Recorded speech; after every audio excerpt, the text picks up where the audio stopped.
So, welcome everyone to another exciting episode of Digichem Dialogues. I'm your host, Jay Bhatia, founder and CEO of Agilis. As a reminder, at Digichem Dialogues, our goal is to bring thought leaders from the chemical and allied industries to share their stories, insights, and perspectives on leadership, innovation, and digital transformation. Our focus is on sharing the best practices to the industry folks. So your active participation is equally important. That will help with the learning goal for everyone. So we will have 40 to 45 minutes of interview with our guest, and then 15 to 20 minutes for the questions from the audience.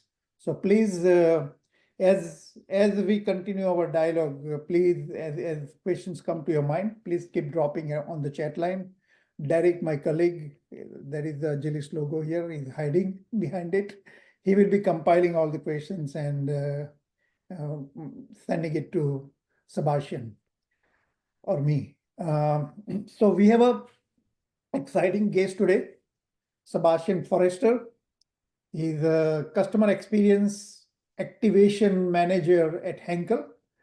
Now, before I introduce Sebastian, let me talk about Henkel. It's a company very close to my heart. They were my customer in multiple roles at Shell as well as at BASF. It's a very unique company, and very few companies I've seen, they've been so consistent in terms of their approach to the market, their storytelling, their brand, and they have a very customer-centric approach and innovations that comes from the market. And another interesting aspect of Henkel is their business spans across the consumer and industrial sector. So this gives them a unique opportunity and perspective to take the learnings from the B2C customer experience and apply it to B2B world. And I know from my interactions with customers and prospects in chemical industry that is a topic that is highly relevant as expectations are rising across all the market segments about implementing some of the B2C experiences into B2B. However, it is inherently challenging because B2B customer journey is not click and buy. The buying process starts like maybe 6 months or a year in advance sometimes, and it just continues. So the digital channel doesn't add much value if you haven't put the thoughts about thinking from the customer's perspective, putting, getting into their shoes and thinking through the entire journey and blending that digital and physical experience. And this is what I'm very excited to talk to Sebastian about, because Sebastian, in his role, he develops and delivers immersive customer journeys and experience at the state-of-the-art Inspiration Center of Henkel based in Düsseldorf. He's based in Düsseldorf, Germany. He has over a decade of experience in customer experience, digital marketing, and innovation. And he is passionate about bringing physical and digital experiences to create meaningful, co-creative engagements with customers. He is recognized as one of the faces of Henkel, and he was named Corporate Influencer of the Year within Henkel. So you can imagine he brings a unique perspective on how to use AI and digital technology to create omnichannel strategies and human-centered design that can transform B2B relationship. So very happy to have you, Sebastian. Welcome to Digichem Dialogues. Thank you so much, Jay. Thank you for the warm welcome and also the warm words about Henkel from your previous roles. Really appreciate it. So I'm happy to be here. So yeah, I'm all game for the interview, for your questions. So what should we talk about? Yeah, thank you. Maybe we can, I introduce yourself, but maybe in your own words, you want to give a quick introduction? Of course. Yeah, so hi everyone, my name is Sebastian. I'm a customer experience manager, as Jay just mentioned. I'm located in the Inspiration Center Düsseldorf, so right at the heart of our headquarters here. And the part of my job, what I do most is I interact with our customers on a daily basis. So as we already heard, we do a lot of transition between B2B, B2C marketing and activation. And I'm mostly focused on the B2B side of things, but it's not only exclusive then to the customers and the industries that we serve. So you have to imagine my daily life is about, creating nice environments, workshops, talk about trends, strategies within different markets, ranging from automotive, aerospace, into packaging, consumer goods, and anything in between. Right? So that's really what I do, what I'm passionate about. And so if you think about digitalization, sustainability, electrification, these are all mega trends that we see as Henkel in all of those industries and all the products that we have in our markets. So into building the story thread, to connecting the dots, to building bridges, overcoming gaps in communication and service is basically what I try to achieve here in my daily life. Superb. That is, quite a exciting role it looks like, but it's also, I'm very curious to learn how do you implement it practically. So that's where my first question is, how does Henkel design customer journeys that are both immersive and value driven across the different touch points for a B2B customer? Mm-hmm. So the simple approach is always to act and to live customer centricity, right? Mm-hmm. So a lot of the process that we do is always thinking about where's our customer from, what's kind of their industry, what are their challenges, what is our business relation in context to that with them, how is there a history, and if yes, how was it shaped in the past few years? And then looking on that, we also look at our own challenges, and then we try to communicate and find a common base where we see like, this is our strategic alignment, this is our common goal that we strive to, rather than finding innovative solution for a sustainability topic or really embracing digitalization. And then we basically build a conversation surrounding that. And as you mentioned, B2B sometimes takes a lot of time and a lot of different stakeholders integrating into that process, right? So it's very customary for me also to have touch points with, C-level executives here. And then a few weeks later, they bring in their engineering teams, right? They bring in the purchasing team. We talk about supply chain. And all of these touch points are designed, of course, in a different manner, different perspectives, different topics that we want to highlight, right? Sometimes it's about availability and pricing. Sometimes it's about upcoming regulations and how to overcome them. Or also talk about benchmark studies from different regions or different industries that we can translate for them. So a lot of the process is really looking at the customer, our history with them, their challenges, and then build around their needs, how we can best serve and support them. Right. So maybe at some point I would ask you to walk us through with some example, but let me ask one more question. Because when you and I talked about, you had mentioned about Henkel's Inspiration Center that contributes significantly in delivering high impact customer experiences. So can you talk a little bit more about that? Yeah, so I joined Henkel a bit more than 3 years ago in this role, and this role is also new together with the Inspiration Center. And the overall philosophy of those centers, so Düsseldorf was the first. If you now look on our website, you will also find now a location in Mumbai in India. You will find one in Bridgewater, New Jersey, also right around your corner. We're now finishing up the last stretches on our Shanghai center.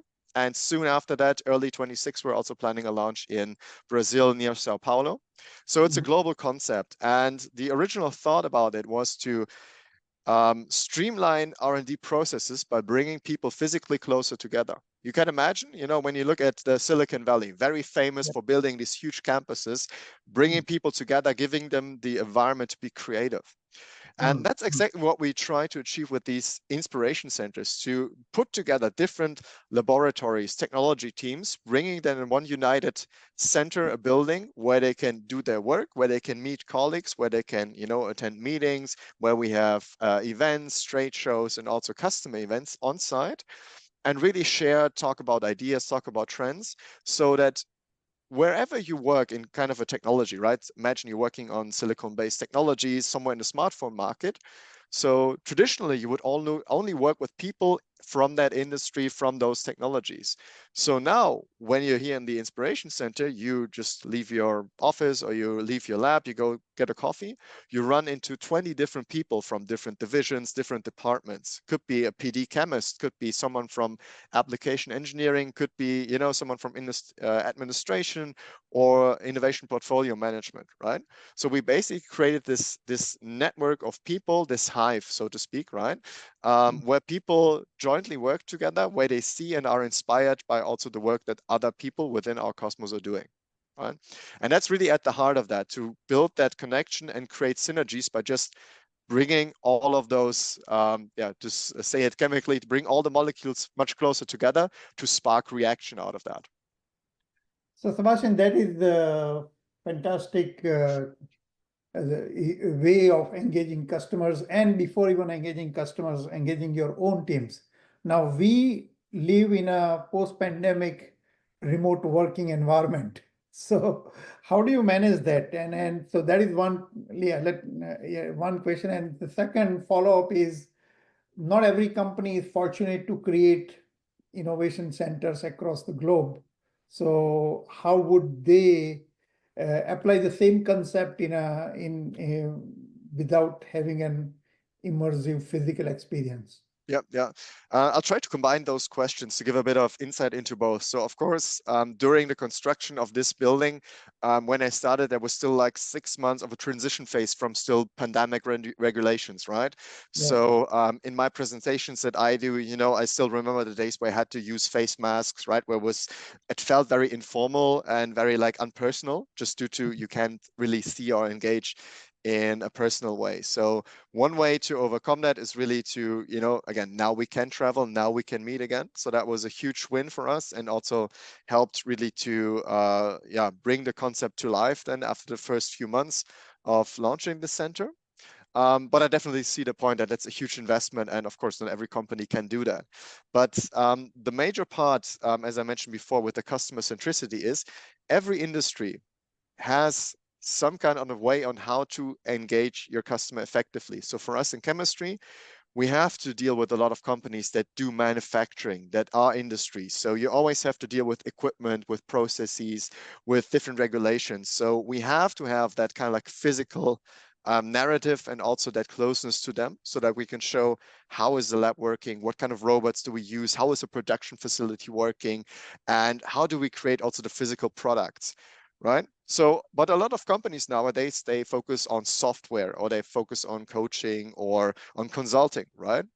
And for that, you don't have to build an experience center yourself. I mean, you can always use trade shows, right? You can have events or venues that you can book to have like very exclusive things, like also, you know, some of the Silicon Valley based companies do, right? It's an exclusive club where people get invites to. They have a physical space where you can invite people. There are always roundtable events that you can use.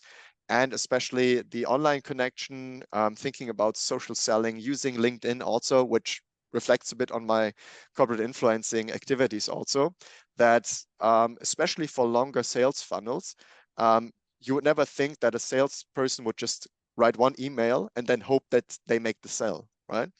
It's always a relationship over time. So you always have the digital touch points, you have physical touch points, and the longer the journey is, the more important is also the variation in those touch points, to always make sure that, which funnels back to omnichannel marketing, is no matter where your customer is at that moment, that you can create a meaningful touch point, that you can create like, you know, a micro event, something that helps them to see your brand, see your product, interact with it, or at least create a meaningful memory about that, right? So it's not that now every company should build these huge experience centers, but it's about how can I create something for my customer that they can interact with, that they can feel, that they can experience, which is not feeling like I'm selling something, but I'm building brand, I'm building trust, right? And that could be an app, that could be a physical event, that could be an exclusive webinar just like this, where you build that connection and try to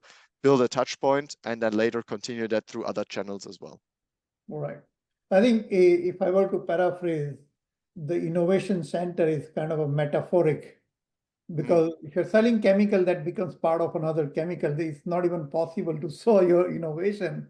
But what is important is that creating an opportunity to interact with customers in a different settings, different methods, and that serves as a reminder to the customers, as well as gives you an opportunity to interact. So Yeah, and one of the points that you mentioned is right. also about co-creation, right? Right. And that's the process of having people physically also together and to co-create, not just say, this is our product, we want to sell this to you, or they say, this is our process, now we have to fix that. But figure out what could be better, what could be optimized, how can we save energy, you know, how can we save money, how can we save certain aspects in our process and supply chain. And that's sometimes something where both or even more parties have to come to one table, right? Yeah, yeah. And I think something related to that, that's what we say, that when a salesperson is talking to customer, there is one data point, one engagement from the customer's perspective.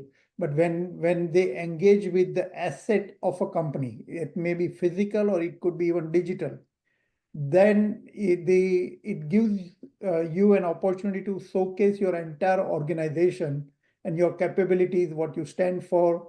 So that is where the immersive web experiences or digital experiences become a lot more relevant and more important, because this gives you an opportunity to showcase your entire organization. So on that, how do you measure effectiveness of your customer experience efforts, and how is the customer feedback turn into actionable improvements or results? Yeah. Yeah. Excellent question. So unless you can't measure it, you can't manage it, right? So creating KPIs, a framework surrounding the customer journeys, the touch points that we have, is of course something that we thought about from the very beginning. And it's something that really never ends, because you always have new tools, new perspectives, new touch points. So you always need to reiterate, you need to optimize, and you have to constantly evaluate and see how things are improving or not improving, and how to overcome these hurdles. So one of the things that we measure is, of course, you know, traditional classics like NPS, like, you know, just like how satisfied are you with your visit? Would you recommend it to, you know, one of your colleagues? But we also really focus on the technologies and the feedback on, you know, how do you perceive our worth of innovation? Was that helpful to you? How do you, you know, experience the brand? Would you, you know, recommend the product to your family or your friends? Which works in a B2C, but also in a B2B context. Sometimes you have to rephrase that a bit. But technically, this is what we try to create, to make it very transparent, to encourage them. For me, sometimes it's easy because in my job, I can, you know, inspire them. I can be very creative. I can, you know, create an emotional connection. And then for me, asking it about feedback, it's usually much easier compared to if you just have like a virtual interface or an email that asks like, how was your service, right? So we have also the unique possibility in those physical centers to really talk face-to-face with the customers and get direct reactions to what we're telling them. So, and we try to record this as automated as we can.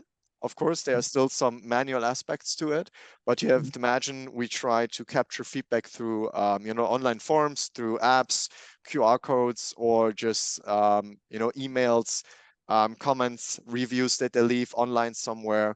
And we try to consolidate all of that to educate us on what might be the next useful step to improve the performance or to improve the engagement. And that's also interesting because it's a lot of data. And of course, you can't just put it all into one big data silo, because you always have to consider, as I mentioned before, the industry, the background, the persona that you're talking to, and of course, the economic challenges. So you can imagine right now, the markets are very dynamic. There's a lot of things happening right now. So it's also a bit volatile currently to really drill down on how valuable is the touch point right now, because we don't know what in 3 months will happen with tariffs, with supply chain, or with the war situation. So yeah, I think you bring a very important insight into, like, there already is a lot of touch points with customers and a lot of data on their feedback and this thing, but most companies struggle with consolidating that feedback and creating a more meaningful insight. So how does Henkel does that? So by building subsets, data meshes, so really to try out what kind of silos do we have, what kind of software do we have, where do we get data? Is it like first-hand data that we generate ourselves through our e-commerce stores or through our distribution channels, or is it third-party data that we get from some like e-commerce website? Is it something that we get through the supermarket chains, or other locations that we have basically? And the important part, one, and I'm sure we're also not doing everything perfectly, right? So we're also learning a lot through that. But the first step is always to figure out, okay, where do we have all our data, right? Where is it?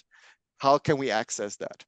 And then the second step is always then to, of course, find ideally AI-enabled solutions to also see through the feedback, through the data, and figure out what is important, what is not important, and what data sets can you trust, and what data might be inaccurate, right? So, and the importance is to build systems that go then through the funnel to say, okay, we have these data silos, now we need to bring them together, create relevance and context for them. And then through these systems at the end, they're always connected then to a key account system to ensure that every voice that we hear, no matter where the touch point was, is generated back to the original file, the original data for that customer, and then adds on our strategy looking forward with them. Does that make sense? Yep, it makes sense. Would it be, if you can you highlight a couple of technology solutions that you use? Like, do you use Copilot, some data lakes? So basically, there is no fixed software per se that I would say like this is what we use globally, but we use a variety of different tools across the market. So from, Copilot is one of the things. ChatGPT, we also have something internally that we try to enrich with algorithms and AI, right? So we have different tools that you can find now if you just Google, the top 10 AI softwares that you could use. Probably we use some of them across the organization. But as also probably the market will tell you, there's not just that one killer app that everyone is using right now.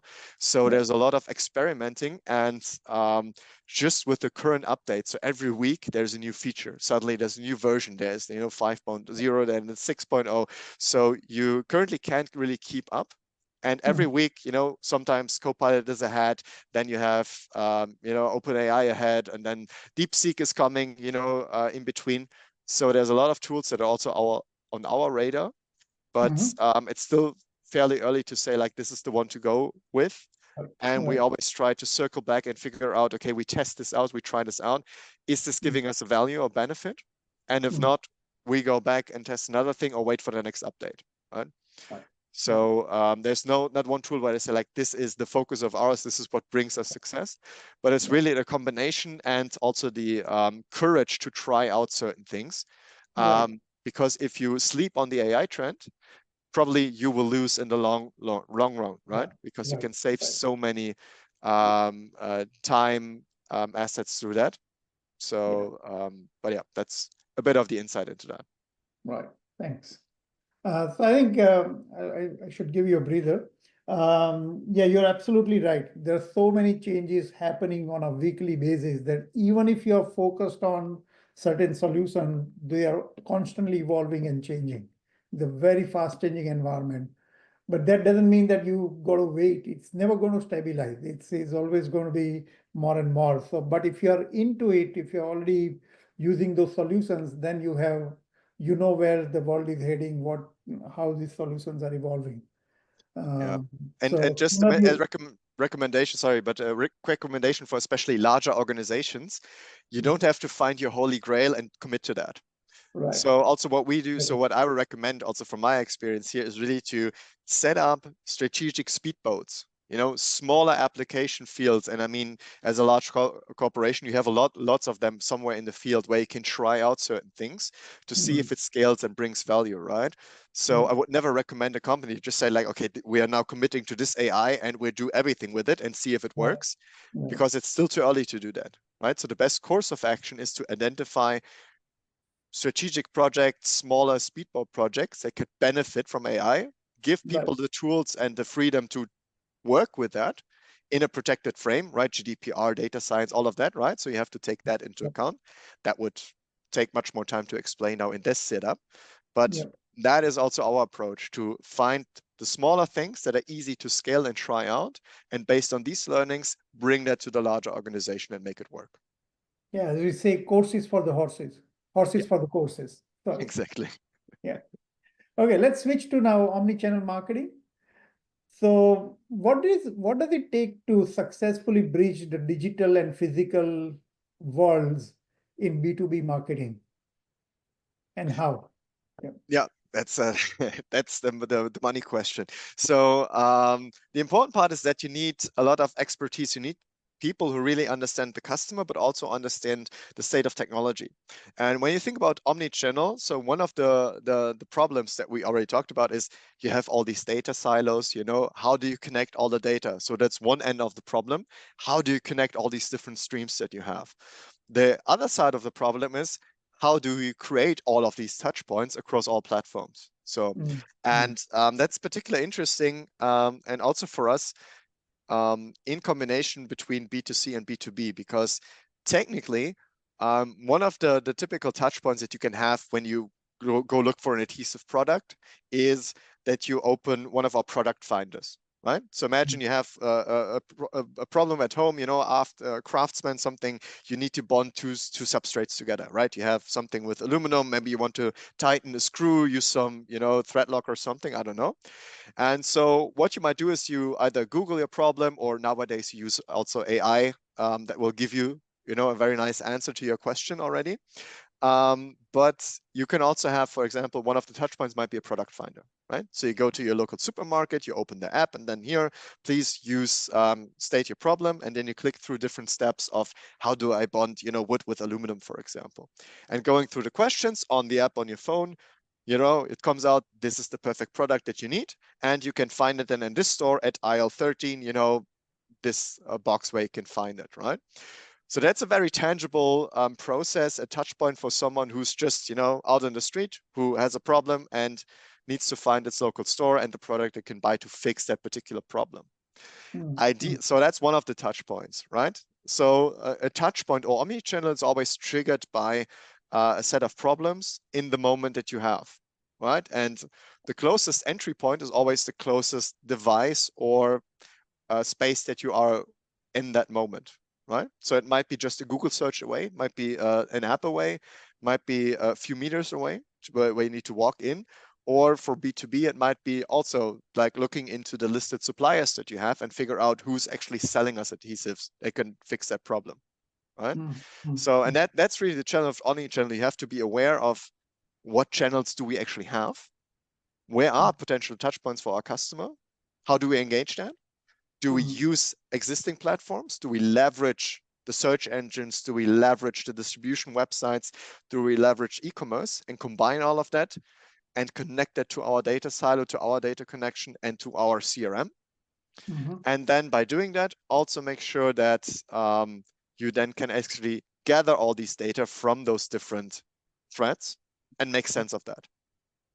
Right. Yeah. Yeah. I mean, it makes sense. You know, we have always said the best place to search product is the search engines, not the marketplaces, because you go to search engine, it will. For consumer product, now Google directly gives the links to the retailers, but even for industrial or B2B products, you will find, you'll be surprised what you find. YouTube videos is also my go-to place. If it is something that in a Henkel product that I need to use it around the home. So yeah, that's good if you have that. Sorry. That's a good thing if you have a strategy that also identifies YouTube as a potential distribution channel, and where you create organic content. Because if you just say, okay, a lot of people are on YouTube, so I'll have these wonderful ads on YouTube. I mean, of course, every company does ads, also video ads on YouTube, but usually organic content where people just like, how do I apply this adhesive, or how do I fix my garage door? Probably give you better conversions when you link it to a product, rather than just showing like a 20-second video clip that disrupts your movie that you're going to watch, right? So that's also something that's a hard truth that a lot of marketers have to think about. It's like ads work to a certain degree, but it also hurts your brand sometimes if you create friction for what they're actually looking for. That's a very good point. So being in the moment when the customer is looking for a solution and creating a touch point rather than interrupting their movie or whatever experience they're going through and then showing an ad. So let me ask you this difficult question. How do you apply this to B2B chemicals world? You're not going to need, say, 1,4-butanediol in your daily life. So how do you apply? But there are still, the concept is same, but you have to think through customer journey. So what are the touch points that B2B world of chemicals can leverage? So B2B, it's just due to the sales cycles and everything, it's a bit more complex, right? But the logic and how we try to transform the B2C approach also to B2B is relatively easy to explain, I would say. So I'll try to keep it very simply. So imagine the product finder that you have a consumer when you go into a supermarket is the same thing that potentially you will find in your industry when you shift through your supply chain tool or your CRM tool that you have. So in a combination with AI, for example, imagine now as a industry manufacturer producer, you have all your listed suppliers, you have listed information. So what we do as Henkel is we offer a lot of trainings, educational videos, micro content that can be integrated. So now imagine that every company, every customer is, they're feeding their own internal system with supplier information, with products, with listed preferred suppliers, frame contracts of purchasing. So one approach is to actually find a connection point to their system, to their ecosystem, and pushing rich media to them.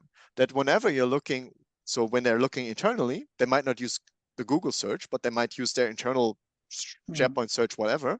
And if you can find a link where you can position those content pieces within their ecosystem, it's much easier for you to also to be more aware and create better sales funnels for you, even you're not directly in that ecosystem, right? So a lot of the things that we try to do is create value, educational content, live streams that we also, on demand or that can be downloaded by customers, where they have rich media, where they can also share internally and train internally how to use certain products, right? So a lot of the things is what I would recommend, and what we see from B2C is not just to always have, you have to have certifications, you have to have technical data sheets, you have to have the chemistry right, so you have to comply to regulations. So that's a given, that's standard, that every company has to do that, right? But the approach that we need to do also in B2B much more and more aggressively is to create that rich content, to create that emotional bond, and to create the awareness. And so why not give your customer also a personal app on their phone, or some kind of a tag on their phone where they can, when they open it, they have, the supplier relation with us as Henkel, where they see this is the product that you purchased last time. This is, the agenda from the last meeting. Those were the topics you were interested in. And this is something that we're currently trying out here also in our experience center, where it's not only about, you get to the website and you get emails from our key accounts and you have, the sales tool somewhere, but also maybe there's a companion app. Maybe there's something on your smart device, something that you always carry with you, which also sometimes buzzes, gives you recommendations as you go through the street during your daily life, right? And that's something that's very unique if you serve both sides of the world, because customers that I have here, which talk to me about industrial applications, when they go home and do the shopping, they might still come into contact with the Henkel product, right? So how can I frame that? How can I prime them also psychologically that they build that connection? It's like, oh, I've been to Henkel today and now I see this shampoo, for example, even if it's not adhesive, it's still the same company, right? And to invest in that relationship, right? And to combine those two worlds, also part of the omnichannel approach, but really to become more to more aggressive also in B2B marketing, not only focus on the dry data approach, but really make it fun, making it engaging, and also highlight why it's more important not only to look at the data, but also think strategically about purchasing, especially in contrast of trends like sustainability, right? A lot of those regulations are, set for 2030 or beyond that. So ideally, companies would already start thinking about that, implementing processes. But a lot of the things that we talk about here is, there's no incentive right now. The products, maybe they cost a bit more. We don't know how to adapt the process. Do we need new equipment? We don't know. Let's just wait and just see a few more years what happens in the world economy, right? And it's a valid approach.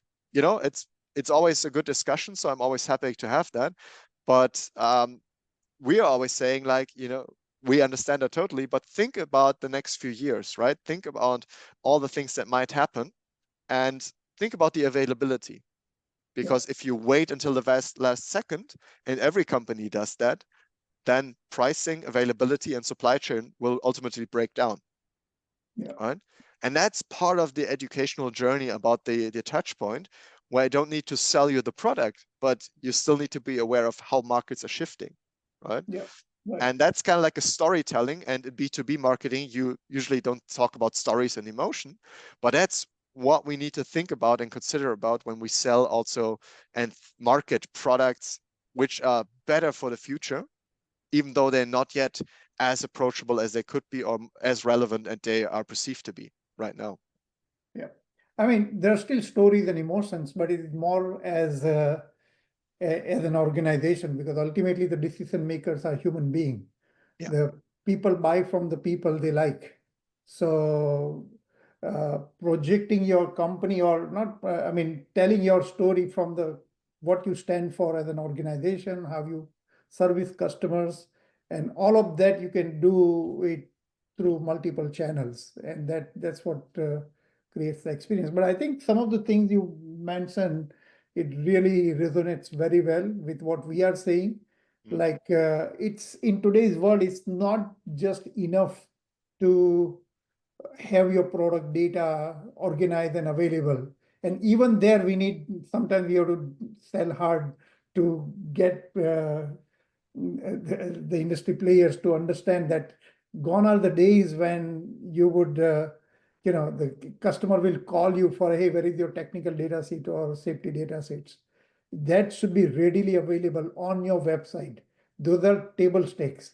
And then once you have your digital experience, be it a customer portal or this thing, then you still have to think about how do you enrich that experience? How do you release that micro content on a daily basis that keeps customers engaged and interested? And one of the crucial, again, practical tips, so also what I do a lot is try to process yourself. Try to find the information that you're looking for, right? Dial out of your corporate Wi-Fi connection, take your private phone, try to find that information, pretend you're a customer. It's like, I want to find my data sheet for this product. Depending on your experience, then on the frustration you might encounter, you see, this is exactly that also the pain point for your customer. Maybe that's the reason why he's calling you 13 times a day, every day, because the information is not as available as it should be. Right? And plus the demographics of the industry is changing very fast. We have a lot of the young workforce joining the industry, the digital natives who grew up in digital world. They are not going to call you 30 times. They will just move on to another supplier where they can find the information easily. And most of them, they won't call you at all. They try to send an email or chat to you, and then if you don't respond, they just go somewhere else, right? So also understanding that, right? Maybe they're into, short messages, maybe into a Teams chat. It's much more easier for them rather than using email, also to reach them, right? To talk to them. Use LinkedIn, the chat functionality. Maybe you get people to respond to you much quicker and easily, also across hierarchies, because that's still uncommon for a lot of practices. Right. Because people deem it unprofessional. People deem it's maybe too personal, right? But that's where the potential lies also in the B2B communication, right? People are humans. They want that connection. If you just ping them and say, like, I want to sell you this, look at this, buy my program, of course they're not responding, right? But that's also not how you talk to humans, right? Yep, exactly. You don't meet someone and straight away tell what's your interest, right? All right, so I think we have covered a lot in marketing front. Let's focus a little bit on digital transformation. So how is Henkel evolving to stay ahead in today's fast-changing digital B2B landscape and as we discuss, fast-evolving technologies as well? What's the process? So generally, the innovation process or the digitalization process is always the thought about how can we add value and what does it mean to make something smart, right? So that's always the first step. And we have some products and already in the market, and also some projects still ongoing, where a lot of our focus is to either make the adhesive smart, conductive, thermoregulating, so adding functionality to an adhesive in addition to just its bonding functionality, or finding daily devices, medical devices, maintenance devices, something which you can enhance with sensors, with software, which will add then data sets of having predictive maintenance, having monitoring capabilities as an ecosystem solution, which will help you to sometimes circumvent problems that you might have in your assets world, that you have in your production maybe, which will help you prevent damages, but then also shifting in terms of the products that you might use or not use, and having more like a subscription model basis, more digital services, something also, again, software based. Even though we're still a chemical company, we have to invest and also think about the digital journey of our customers and what they're used to, right? And building connections for that. So interactivity within products, having added functionality to our baseline of products that we sell, that's currently a big strong step towards digitalization and bringing that to the market. Right. So think about a device that can detect leakages, right? So a lot of our production companies, also we ourselves, we produce stuff, right? So we have pumps, we have pipes. So, and you have service intervals, but you never really predict when there is a leakage, when something overheats or explodes, right? In the worst case, you'll never really know. So it's always kind of like a risk to it. But imagine now if you could add sensors to that, something that can predict and say, oh, we're measuring, you're losing pressure on that steam trap. Maybe you lose, temperature, you lose pressure on something, or you lose liquid somewhere, right? There's leakage. And if you then have a tool, a product that can tell it to you, and then also recommend the right product or how to fix that problem, that's then something where we add value through a smart and connected solution, right? So not digitalization for the sake of digitalization, but finding what is the value add to that product that we have, and how can we make it also very easy for customers to integrate that or retrofit it into their existing ecosystem. Wow, that is phenomenal. So you're actually looking at putting sensors in adhesives, even in a liquid adhesives? Yeah. Yep. And that's the vision. So I can tell you we're already doing that. It's amazing. Right. So we have. Yeah. I can imagine, because when something breaks, it always starts with a leak. So if you can detect it at the very first instance through the sensors, I mean, that could be, and it is, of course, technology is evolving to the place where you can put sensors in almost anything, anywhere. Yeah, and that's for us the bridge technology, right? So you still need sensors, you need hardware somewhere to bridge the current gap between the product and the software. But that's exactly where the future lies. And I mean, that's not exclusive to our industry, that's everywhere, right? So you have something which you can flexibly apply somewhere, and it gives you connectivity. It gives you something that connects with that, right? So think about all the science fiction movies from the 70s, the 80s, right? A lot of that technology is our reality right now, right? And even cyborgs, if you think about now, people can implant chips into their skin, where you have those kind of AI systems that measure blood sugar, or you have the smart eyewear stuff. There's a lot of things now that have become reality. So we're right on the way of bridging that gap. We're still limited to technologies, to hardware, but at a certain point, we'll transition also then to a liquid state for that. And there are potential products and solutions that enable those designs already. But it's still very early in the stage and like mostly based on pilot project, scalability project right now. Right. Yeah. Yep. Yeah. Last week I had an opportunity to listen to the pitch from a lot of the new startups in this innovation space. Someone is working on putting the sensors in the clothing in a way that it measures everything that you want your watch or other devices to measure can be just measured through the clothes you're wearing or shoes you're wearing. So yeah, sensors in your shoes, right? For athletes. Yep. But also for orthopedics, for medical application, right? If you have those insoles in your shoe, pressure sensitive electronics, pressure sensitive adhesives, right? Something that measures then pressure points, performance, level of moisture, something that happens with your feet, translates that to a data set, to a device, and then you can read out, okay, what is happening with my bone structure. At the same time, you're wearing a smartwatch, measures your blood pressure, blood oxygen, heart rate, and combine it with clothing, with eyewear that also maybe tracks your eye movement. And then we already are cyborgs most of the time, right? Because you always have that smartphone attached to you anyways, right? So yeah. All right. One last question, and then let's take a few questions from the audience. Yeah. So in a large global organization, driving the internal alignment on all those initiatives and the transformation projects is always challenging. The cultural change actually, in fact, there's a nice book that I read, Culture Eats Strategy for Lunch. So how does Henkel get over those cultural challenges when you are putting those transformation agenda on the organization? Yeah, strong leadership and commitment to the values.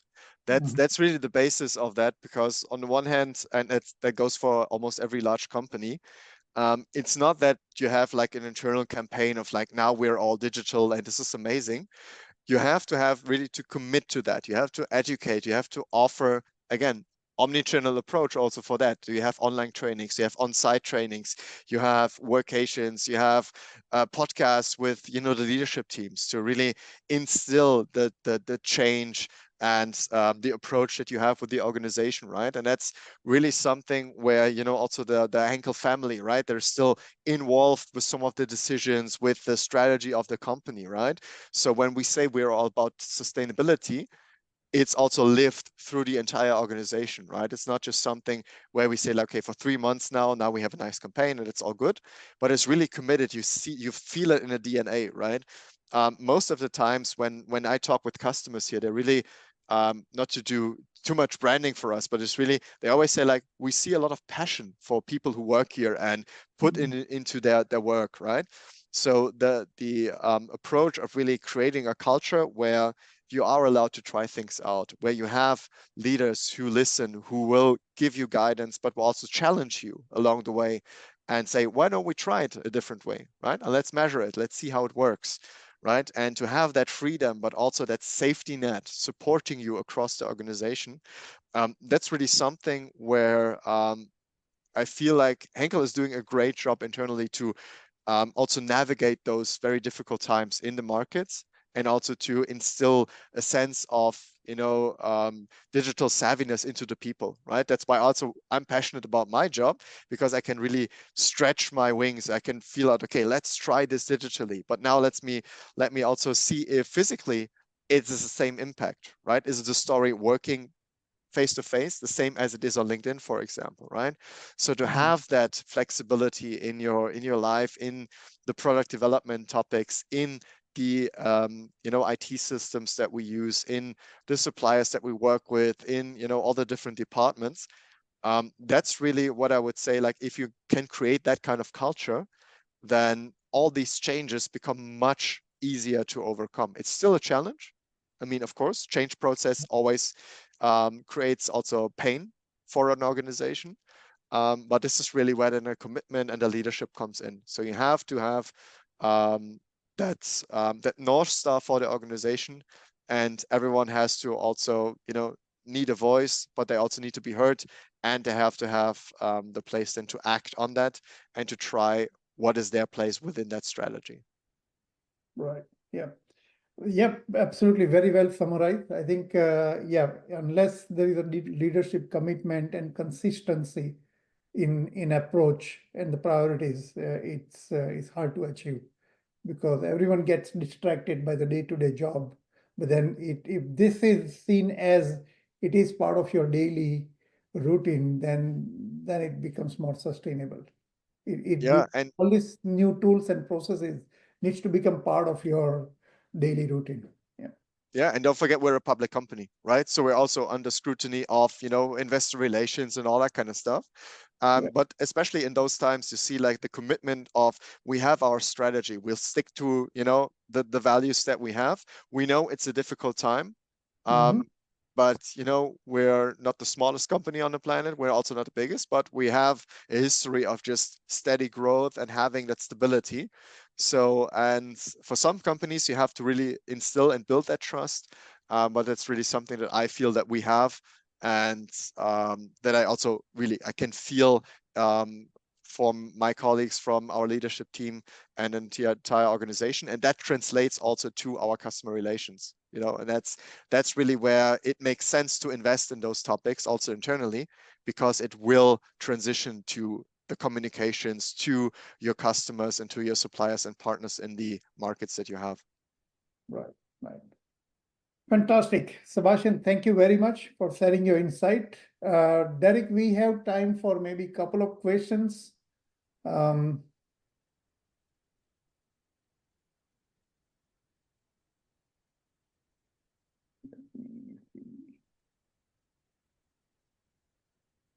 Yep. So we have a few that we can cover from the audience.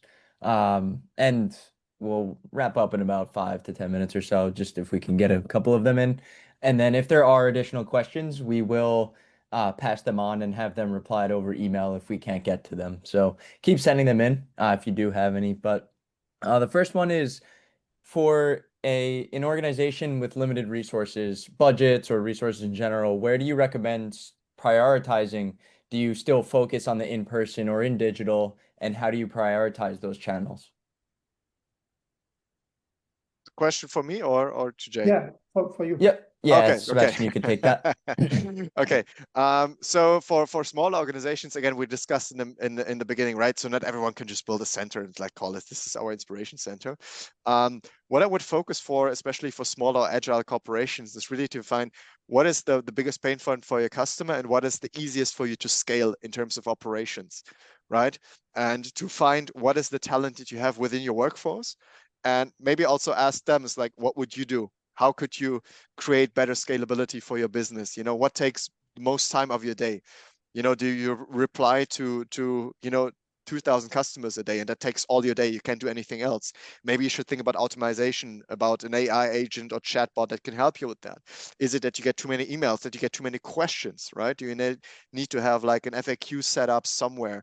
Do you need a different tool? Maybe talk to some agencies, suppliers to figure out how could they help? Get inspired, find creativity. If you don't find it inside your organization, or if you're just overwhelmed right now, don't be afraid to ask for help or to find out how other companies work that out, right? And especially with limited resources, it's usually easier to give the people more responsibility and give them the freedom to figure out, how can I solve this problem? Because usually you hire certain people because they bring a certain set of skills or values with them, right? It's not that you hire, I mean, that's also an old trope, right? You don't hire people and tell them what to do, right? You hire smart people so they can tell you what you should be doing, right? And I think also there's a paraphrase for Steve Jobs on that, right? So whenever you have the chance, right, mobilize the talent that you have within your organization. And maybe even a strategic problem, operations problem, could be solved by someone with a good idea in customer service, right?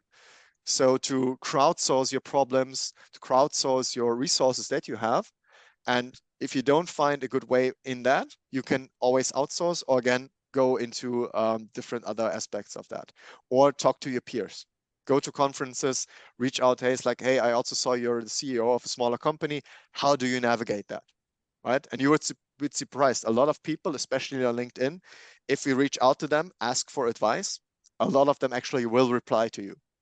Yeah, I can attest to it. Cool. Yeah. One more question? Yeah, awesome. Yeah, thank you, Sebastian, for that response. And so how do you tailor the digital and in-person experiences differently for new customers compared to long-standing partners and customers?